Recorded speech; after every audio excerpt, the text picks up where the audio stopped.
বাংলায় take channel তো প্রচুর রয়েছে, তারপরও স্যামজন এতটা সাকসেসফুল হওয়ার কারণ কি?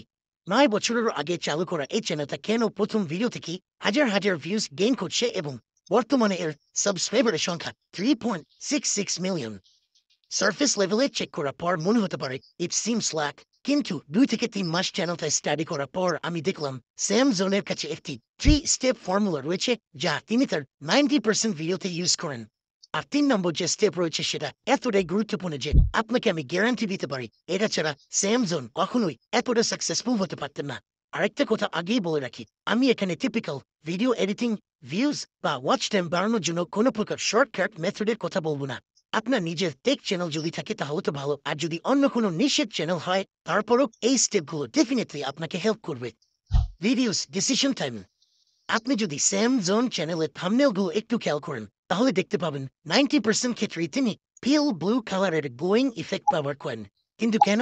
পিল ব্লু কালার কি স্যামজনের ফেভারিট কালার?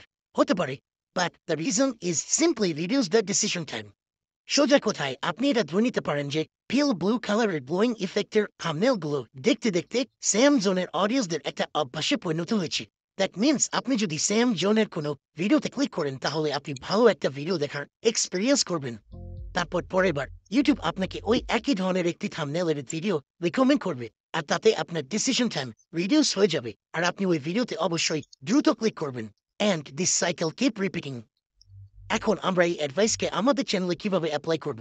আমরা আমাদের চ্যানেলেও কি টিল ব্লু কালারের গ্লোয়িং ইফেক্টের থাম্বনেল ব্যবহার করা শুরু করব? একদমই নয়, কারণ টিল ব্লু কালারের গ্লোয়িং ইফেক্টের থাম্বনেল স্যাম জোনের জন্য একটা ব্র্যান্ড হয়ে গিয়েছে, and people will think you are copying Sam zone.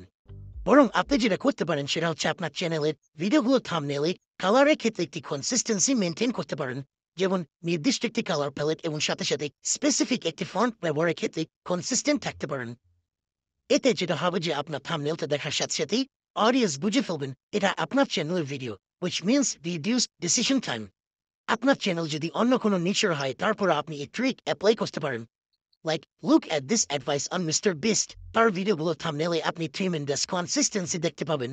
এটা ছাড়াও আরেকটা কারণ হলো কালার সাইকোলজি।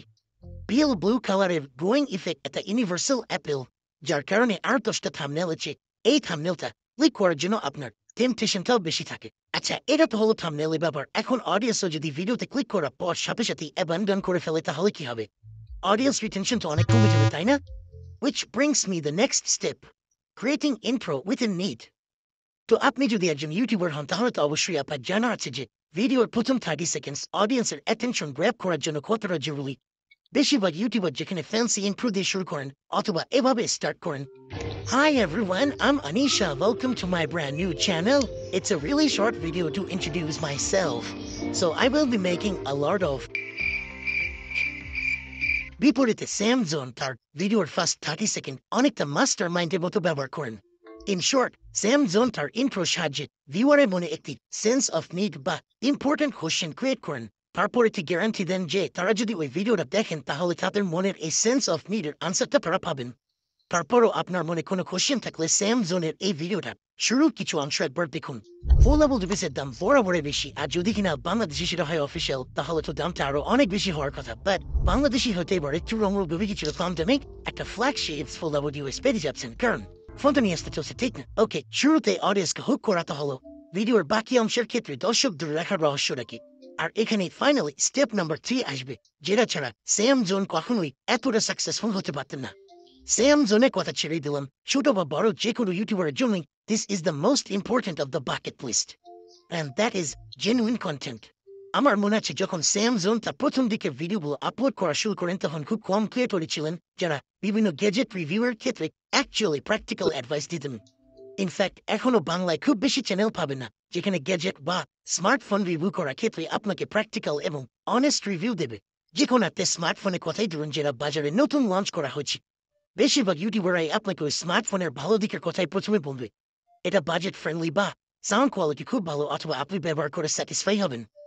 এই কথাগুলো বলার পর একদম শেষে হয়তো আপনাকে ওই স্মার্টফোন সম্পর্কে দু একটা ডিমেরিটসের কথা বলবে, যে অবভিয়াসলি কখনোই অনেস্ট রিভিউ হতে পারে না।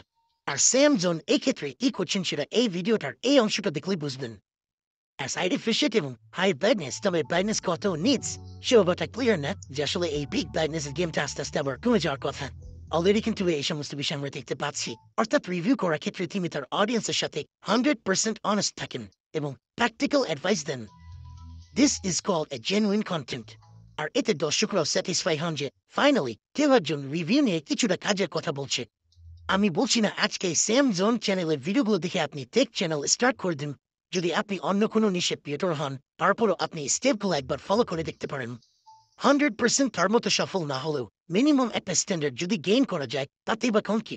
And this is the reason why I made this video. So, goodbye for today. Allah Hafiz.